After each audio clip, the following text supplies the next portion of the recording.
What's going on, guys? Definitely been a minute, hasn't it? So I want to be real brief today, and I'm going to talk about a couple overly played cards in the game, if you ask me. And those cards are Solemn Judgment, Double Solemn Warning, and Seven Tools of the Bandit. Now, don't get me wrong.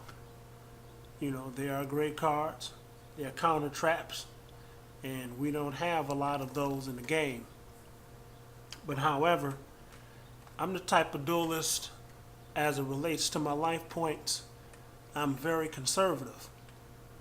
You know, by the time you're done activating Solemn Judgment, couple Solemn Warnings, and maybe a Seven Tools of the Bandit, you've basically killed yourself. You've done all the work for your opponent, and all it takes for them at that point is to get a lucky attack off, and you're toast. Now, sure, those cards are good if you time them perfectly, but let's be honest, you don't always get the cards that you need. And I like to play decks that are a little more balanced as it relates to the balance of spell and trap cards.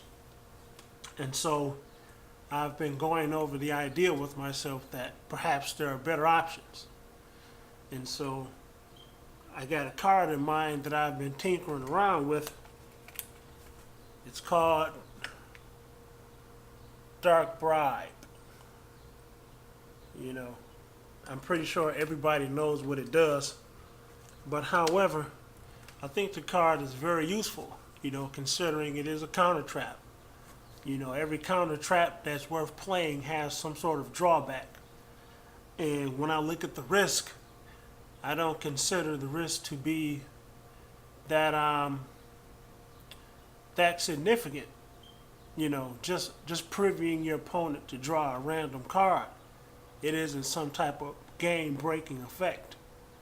You know, and considering, you know, you don't have to pay a cost other than allowing your opponent to draw. It's not that big of a drawback.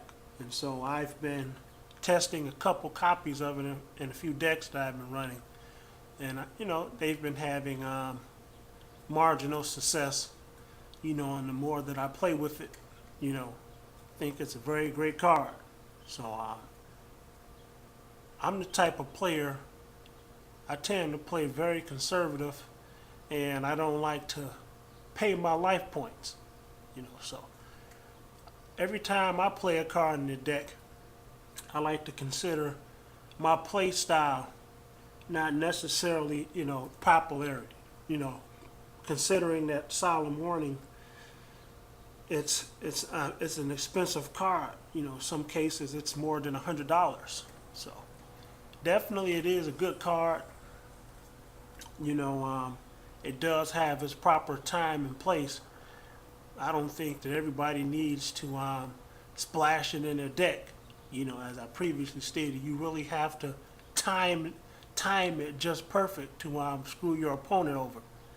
You know, if you're like me, you one of those type of players. You know, I don't like to scrape my brain trying to perfectly time a combo, which may never come.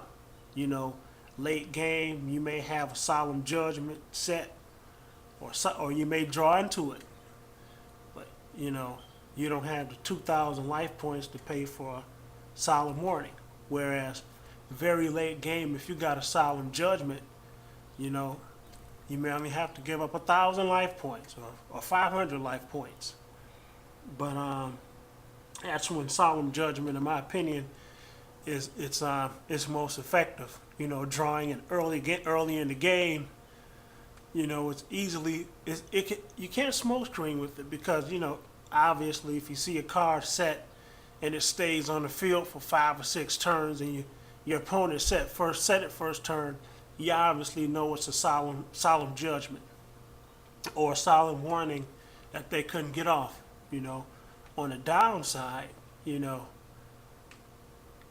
I've had instances where I had a Solemn Judgment or a Solemn Warning set, and I had a Gores in my hand and couldn't summon it. So, it costed me a few games. So, again, thank you guys for watching. This is just my take on the card. Somebody else may think it's been the best thing since sliced bread. So, thanks for watching. Have a good day.